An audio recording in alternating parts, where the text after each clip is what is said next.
As founding conductor of the National Orchestral Association, Leon Barzin was responsible for training generations of American musicians, enabling them to compete with their European counterparts, who had traditionally made up the vast majority of players in American symphony orchestras.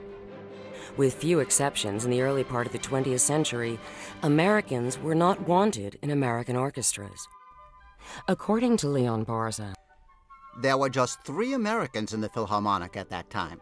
Americans had at least 2 strikes against them when they went up to audition for jobs. But if you phoned the Philharmonic and said you had just gotten off the boat from Vienna, there was always a chair available. It's important to realize that through the late 19th century and early 20th century, foreign musicians, foreign singers, foreign conductors were considered the norm. And this was nowhere more prevalent than in the symphony orchestra.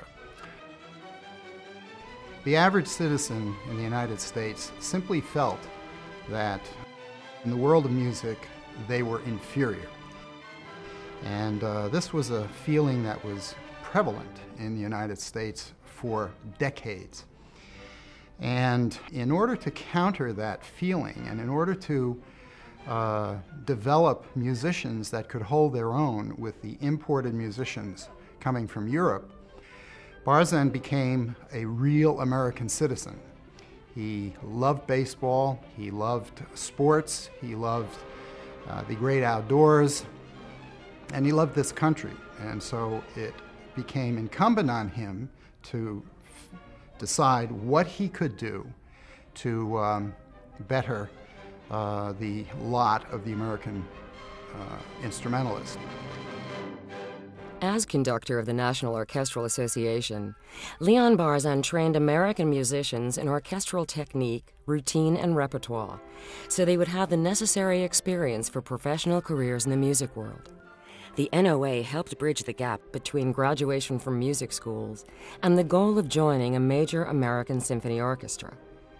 Barzin was also founding musical director of the New York City Ballet, where American dancers were trained in order to compete with their European counterparts, just as Barzin trained American musicians at the NOA.